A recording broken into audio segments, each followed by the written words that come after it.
Hello students, welcome back to my channel. So आज आप लोग जैसा देख सकते हैं, आज हम लोग रिवाइज करने जा रहे हैं chapter 8 from your unit 3 of your macro economics, income determination and multiply. So सबसे पहले इस चैप्टर में आपकी टर्म आती है बेटा, दैट इज इन्वेस्टमेंट मल्टीप्लायर, जो कि आपके एग्जाम के पॉइंट ऑफ व्यू से काफी इंपॉर्टेंट है। काफी बार एग्जाम्स में क्वेश्चंस भी पूछे जा चुके हैं इसके रिगार्डिंग। सो सबसे पहले डिस्कस करते हैं क्या बेटा, इन्वेस्टमेंट मल्टीप्लायर।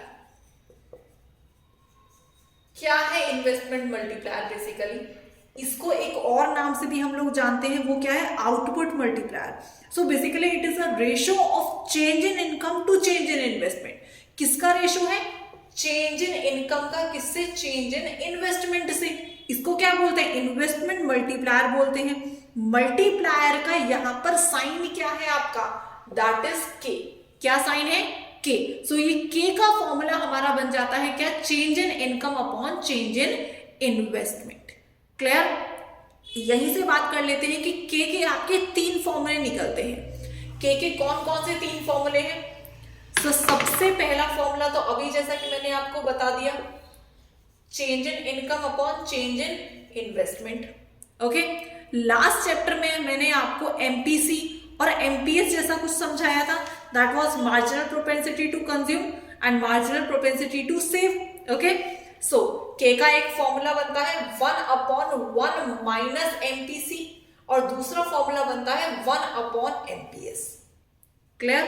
सो ये तीन फॉर्मूले किसके हैं? आपके इन्वेस्टमेंट मल्टीप्लायर के फॉर्मूले हैं।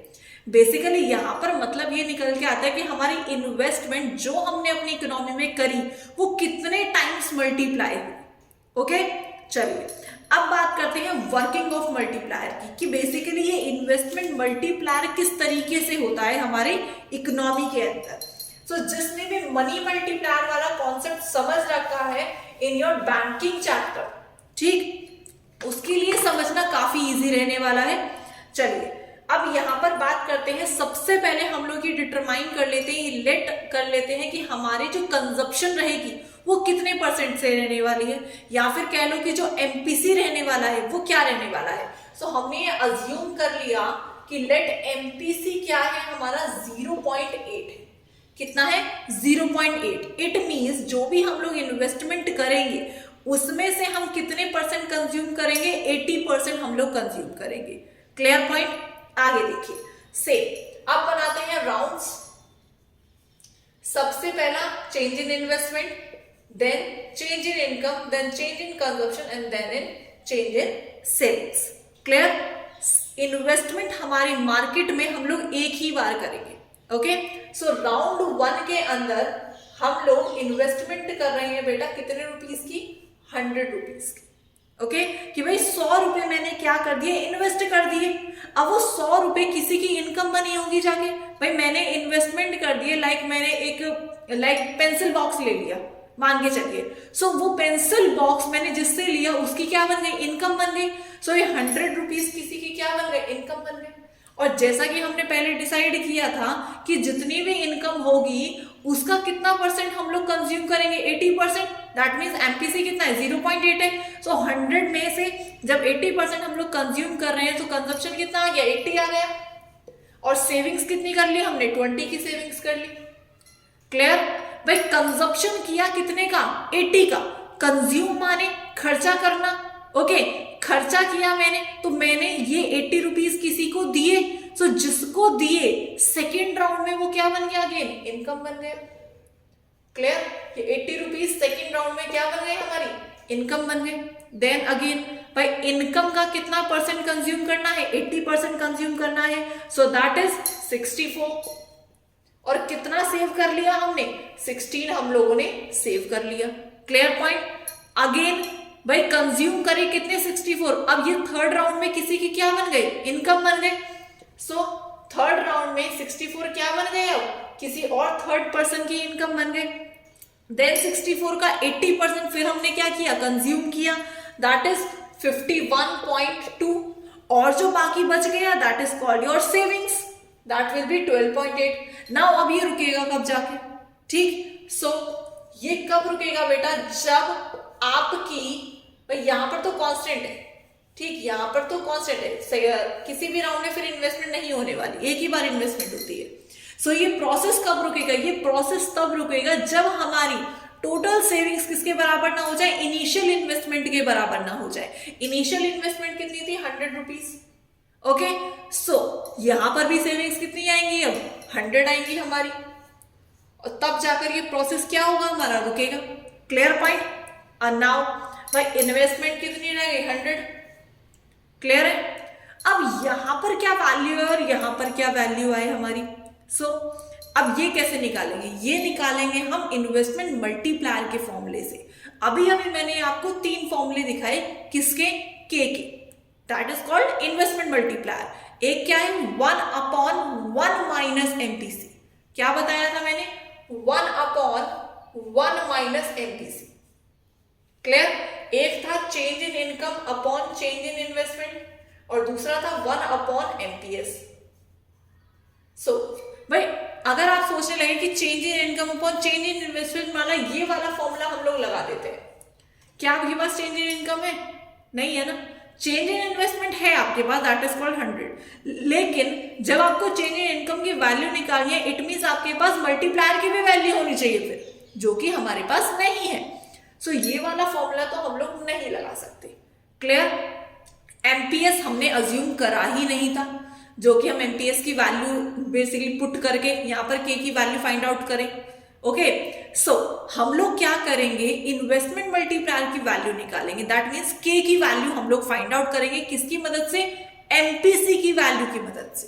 ओके, एमपीसी की मदद से हम लोग के की वैल्यू निकालेंगे। सो पुट करिए 1/1 माइनस 0.8, ये क्या आ जाएगा आपका, 1/, ये आएगा बेटा 0.2। ठीक, और इसको सॉल्व करेंगे तो क्या आएगा, पॉइंट से हटा ऊपर एक 0 आ गई, तो क्या आ गया 5 टाइम्स। क्या आ गया, 5 टाइम्स। इट मींस जो इन्वेस्टमेंट मल्टीप्लायर वो कितना है, 5 टाइम्स। के की वैल्यू क्या आई, 5 टाइम्स आई, कि जो हमने इन्वेस्टमेंट करी थी वो कितने गुना हो गई मार्केट में, 5 गुना। ओके, सो 100 मल्टीप्लाई बाय 5 कितना आ गया, 500। Clear point. भाई अब कंजप्शन हम लोग निकाल सकते हैं, सेविंग कितने की, 100 की है, तो ऑब्वियस सी बात है कंजप्शन कितने की होगी, 400 की होगी। क्लियर। चलिए आगे बढ़ते हैं। अब बात कर लेते हैं हम लोग के की इन्वेस्टमेंट मल्टीप्लायर और एमपीसी के रिलेशन की, एंड इन्वेस्टमेंट मल्टीप्लायर एमपीएस के रिलेशन की।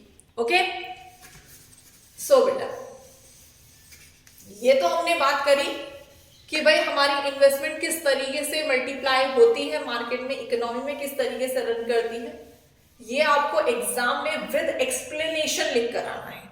ओके, चलिए अब बात कर लेते हैं कि रिलेशन क्या रहता है किसके बीच में, एमपीसी के बीच में और आपका के बीच में।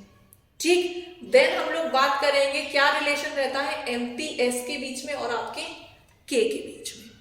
क्लियर। सबसे पहले हम लोग ले लेते हैं एमपीसी की वैल्यू क्या, 0, देन हम लोग लेंगे 0.2, देन हम लोग लेंगे 0.5, एंड देन हम लोग कंसीडर करेंगे 1। सो कैसे निकालेंगे के की वैल्यू, फॉर्मूले के साथ। के का फॉर्मूला क्या है, 1/1 माइनस एमपीसी। सो एमपीसी की वैल्यू पुट करते जाइए और के की वैल्यू फाइंड आउट करते जाइए। सो 1/1 माइनस 0, ठीक, so 1 minus 0 that is 1, so 1/1 1। Clear. Then 1/1 minus 0.2, so क्या आएगा ये 1 माइनस 0.2, सो यहां पर आ जाएगा आपका बेटा दैट इज 0.8, 1/0.8। सो जब आप इसे कैलकुलेट करेंगे तो ये कितना आएगा 1.25। ठीक, सो एमपीसी की जगह आप उसकी वैल्यू पुट करते जाइए और यहाँ पर के की वैल्यूज आपकी निकलती चली जाएंगी। तो नेक्स्ट वैल्यू आएगी 2, देन आएगा आपका इन्फिनिटी। क्लियर। सेम यहां पर भी देख लीजिए, एमपीएस की वैल्यू हम लोग सेम रख लेते हैं, 0, 0.2, 0.5 एंड योर 1। क्लियर। देन यहां पर जो के की वैल्यूज आएंगी वो आएंगी आपकी इन्फिनिटी, देन आएगा आपका 5, देन आएगा आपका 2, एंड देन आएगा आपका 1। क्लियर। रिलेशन देखिए, एमपीसी की वैल्यू क्या हो रही है, इंक्रीज हो रही है। क्या हो रही है एमपीसी की वैल्यू, इंक्रीज। के की वैल्यूज देखिए भाई, पहले 1 थी, फिर 1.25 हुई, फिर 2 हुई, फिर इन्फिनिटी, ये भी क्या हो रही है, इंक्रीज हो रही है। कि एमपीसी की वैल्यू भी इंक्रीज है, के की वैल्यू भी इंक्रीज है। तो सिंपल कौन सा रिलेशन है? Direct relation. डायरेक्ट रिलेशन में कर्व कैसा जाता है आपका? अपवर्ड। कैसा जाता है? Upward straight line. Clear point? यहां पे देखिए भाई एमपीएस की वैल्यूज किस तरीके से हो रही है? एमपीसी की वैल्यू इंक्रीज हो रही है, ठीक। के की वैल्यू कैसी हो रही है भाई? पहले इंफिनिटी थी, फिर 5 हो गई, फिर 2 हो गई, फिर 1 हो गई, दैट मीन डिक्रीज हो रही है, अपोजिट चल रही है चीजें। तो जब अपोजिट हमारी चलती है तो वो कैसा रिलेशन होता है आपका? Inverse relation. और इनवर्स रिलेशन में कैसा कर्व जाता है? Downward. Clear? Now next concept, यहां से एक क्वेश्चन और निकल के सामने आ सकता है, के की मिनिमम वैल्यू क्या है? सो के की मिनिमम वैल्यू आपकी क्या रहती है बेटा? 1। ओके, एंड के की मैक्सिमम वैल्यू क्या रहेगी आपकी? इन्फिनिटी। Clear point? चलिए अब बढ़ते हैं आगे। अब बात करते हैं इसमें इक्विलिब्रियम लेवल की। इक्विलिब्रियम लेवल क्या है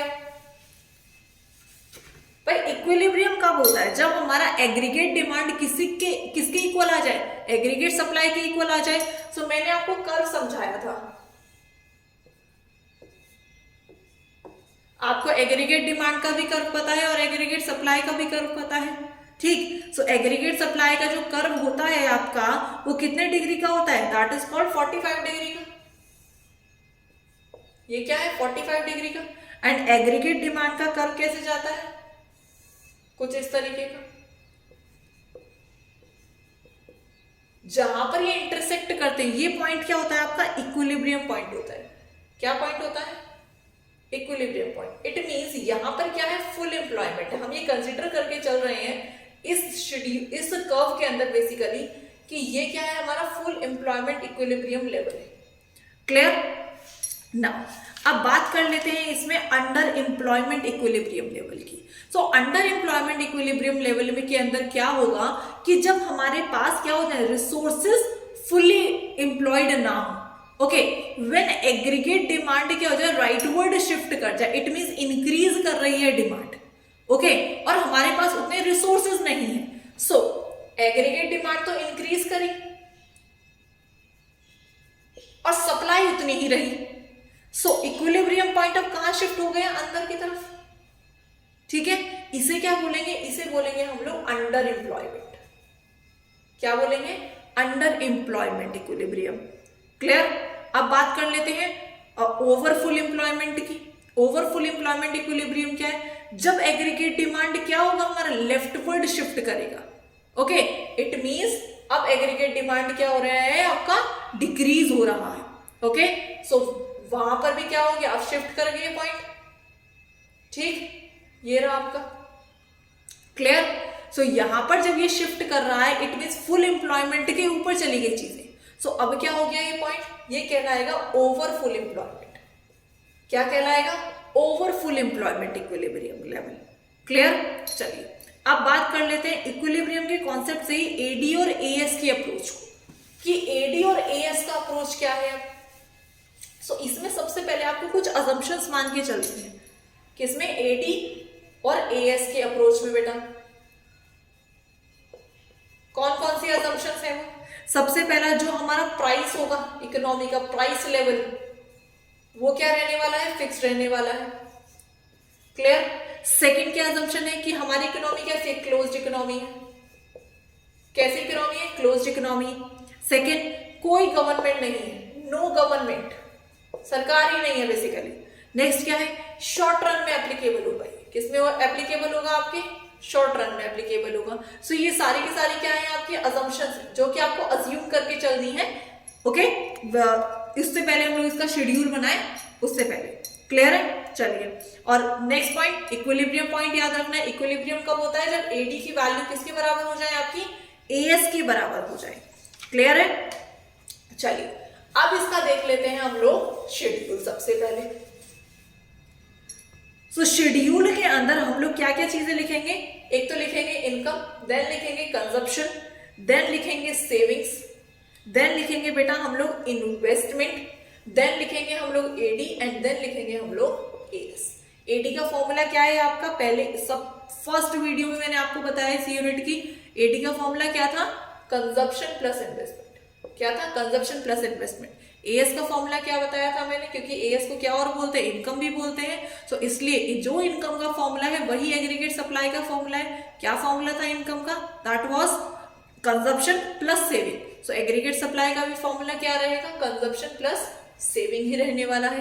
क्लियर। आगे देखो, इन्वेस्टमेंट कैसी रहती है, ऑटोनॉमस रहती है, इट मींस कांस्टेंट रहेगी। क्लियर। वाई किसका साइन है, इनकम का साइन है। सो देख लीजिए, इनकम ले लेते हैं हम लोग 0, 100, 200, 300, 400, 500। क्लियर। एक और लिख लीजिए, चलिए 600 भी लिख लेते हैं। कंजप्शन देख लीजिए, कंजप्शन इस बार लेते हैं हम 40, 120, इस बार 80 के रेट से हम लोग इंक्रीज कर रहे हैं। ओके।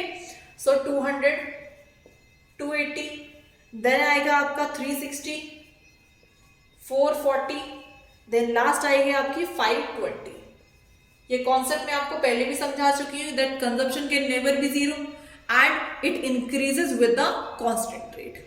Clear point. सेविंग हम लोग निकाल लेंगे इनकम माइनस कंजप्शन से।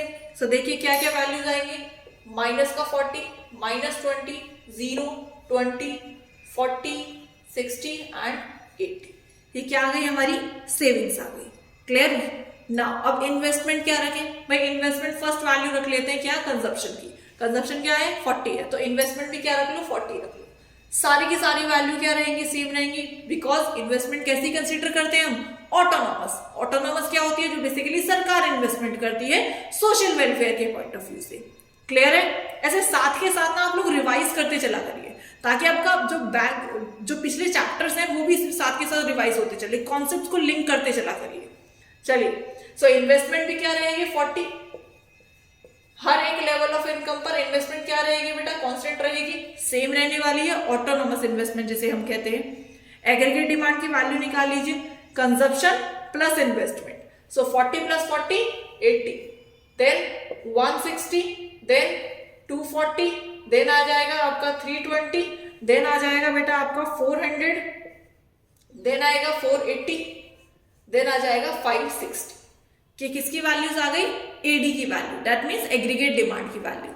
एग्रीगेट सप्लाई की value consumption plus saving. So 0, 100, 200, 300, 400, 500 and your 600। Clear point. अब देखिए, अब हमें दिखाना है इसमें क्या, इक्विलिब्रियम लेवल। ठीक, इक्विलिब्रियम लेवल क्या बताया था मैंने, जहां एडी किसके इक्वल होगा, आपके एएस के इक्वल हो जाएगा। सो देखिए, फाइंड आउट करिए कहां पर है एडी और एएस की वैल्यूज इक्वल, 400 एंड 400। सो ये पॉइंट क्या है आपका, इक्विलिब्रियम लेवल पॉइंट। यहां पर क्या है, एडी इक्वल्स टू एएस।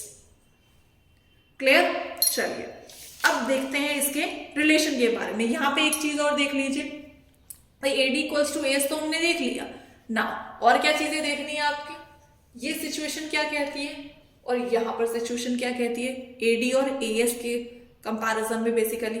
सो 80 की सबसे एडी की वैल्यू क्या है, 80, देन 160, एएस की वैल्यू क्या है, 0। 0 छोटा है किससे, 80 से, यहाँ पे 100 कम है किससे, 160 से। सो दैट मीन्स एडी की वैल्यू क्या है, एएस से ज्यादा है। सो ये सिचुएशन क्या है, AD is more than AS. Clear. यहां पर देखिए, एडी की वैल्यूज क्या है, अब लेस देन है किससे, एएस से। So that is aggregate demand is less than aggregate supply. Clear point. चलिए, अब देखते हैं इसके कर्व को बेसिकली। सो अभी थोड़ी देर पहले हमने एडी का भी कर्व बनाया था और एएस का भी कर्व बनाया था, दोबारा से बना लेते हैं।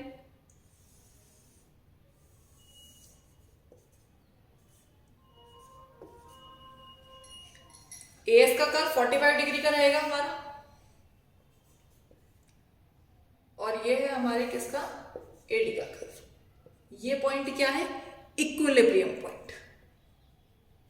कैसा पॉइंट है, इक्विलिब्रियम पॉइंट है बेसिकली। इस पॉइंट पर क्या सिचुएशन है, एडी किसके बराबर है बेटा, एएस के बराबर है।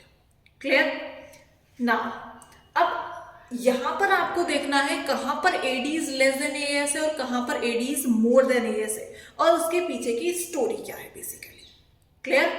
भाई जिसके कर्व की लाइन ऊपर होती है वो क्या होता है, ग्रेटर होता है वहां पे। ये किसके कर्व की लाइन है, एडी के कर्व की लाइन है, क्लियर। ये किसकी है, एएस की। सो यहां पर सिचुएशन क्या है, that AD is more than AS, clear. यहां देखो एएस की कर्व क्या है, ऊपर है, किससे, एडी से। तो यहां पर सिचुएशन क्या है, that AD is less than AS, ठीक।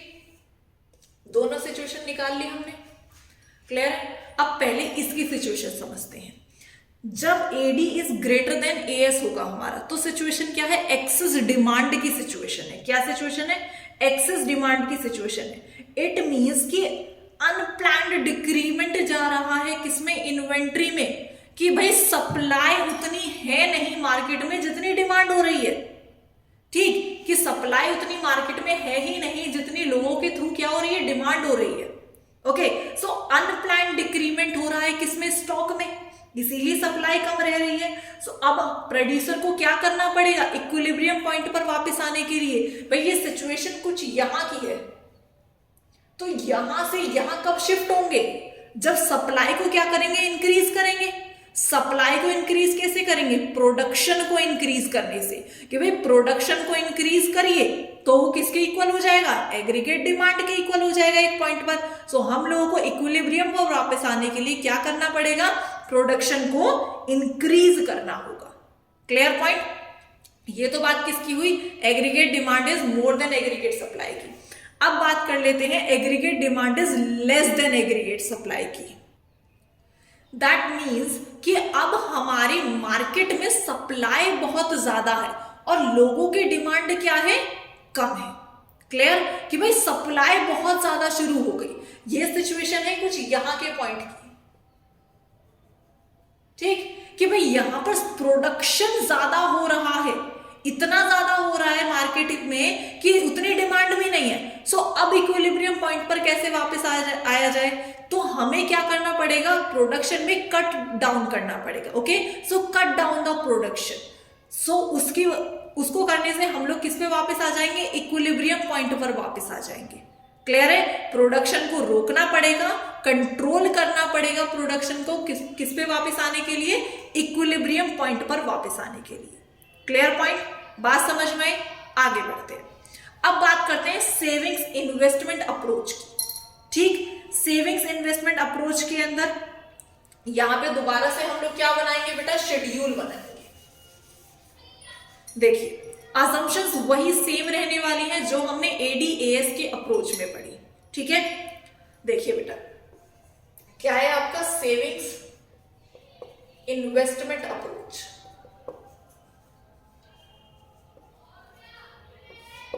असम्पशंस सेम वही जो आपने एडीएएस के अप्रोच में पढ़ी हुई है।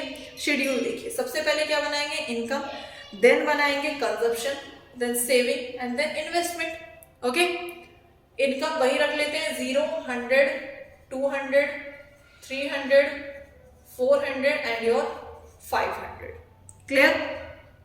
कंजप्शन देख लीजिए 40, वही 80 के रेट से हम लोग इंक्रीज कर रहे हैं, 120, 200, 280, देन आ जाएगा आपका 360 एंड देन आ जाएगा आपका 440। सेविंग निकाल लेंगे, इनकम माइनस कंजप्शन से, -40, -20, 0, 20, 40 एंड 60। इन्वेस्टमेंट कंसीडर कर लेते हैं कंजप्शन की फर्स्ट वैल्यू से ही। सो 40, 40, 40, 40, 40 एंड और 40। ओके, सो ये क्या हो गई हमारी ऑटोनोमस इन्वेस्टमेंट बेसिकली। नाउ अब यहां पर देखिए आप सेविंग कौन से पॉइंट पर इन्वेस्टमेंट के इक्वल है, यहां पर। सो यहां पर सेविंग किसके बराबर है बेटा, इन्वेस्टमेंट के बराबर, क्लियर। यहां पर सिचुएशन देखिए, यहां पर कैसी सिचुएशन है, यहां पर इन्वेस्टमेंट की वैल्यू क्या है, ग्रेटर है किससे, सेविंग से।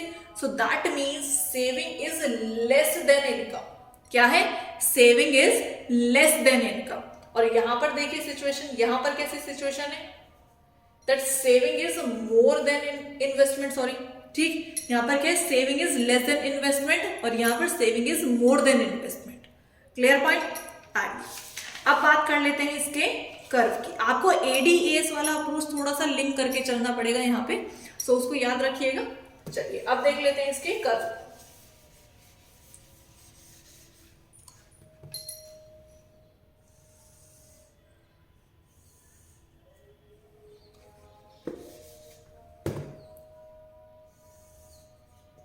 X axis, 0 Y axis. क्योंकि हम लोग सेविंग का कर्व बना रहे हैं, सो हमें पता है कि हमारी सेविंग की वैल्यू किससे शुरू होती है, नेगेटिव से शुरू होती है। सो नेगेटिव से हम लोग वैल्यूज को शुरू करते हैं। कैसा कर्व जाता है, अपवर्ड स्ट्रेट लाइन। ये क्या चला गया, हमारे सेविंग्स का कर्व। इन्वेस्टमेंट का कर्व हम लोग को पता है कैसा होता है, parallel to X axis, because investment कैसी है, ऑटोनॉमस है, कांस्टेंट है। मान के चलिए ये क्या हो गया, इन्वेस्टमेंट का कर्व। इस पॉइंट पर सेविंग किसके बराबर है, इन्वेस्टमेंट के बराबर है। क्लियर पॉइंट ना। अब सिचुएशन देखिए भाई, यहां पर सबसे पहले हम लोग निकालेंगे सेविंग और इन्वेस्टमेंट का रिलेशन, ठीक है। ये कर्व किसका है, इन्वेस्टमेंट का। ये कर्व किसका है, सेविंग का। सो यहां पर जिसका कर्व ऊपर उसकी वैल्यू ज्यादा, so that is the situation of saving is less than investment. Clear. यहां पे देखिए किसका कर्व ऊपर है, सेविंग का, so that is the situation of saving is more than investment. Clear point. अब देखिए, अब आपको स्टोरी करेक्ट करते हुए चलना है। सेविंग कम है इन्वेस्टमेंट से, इट मीन्स कि हमारी इन्वेस्टमेंट ज्यादा है और सेविंग क्या है, कम है।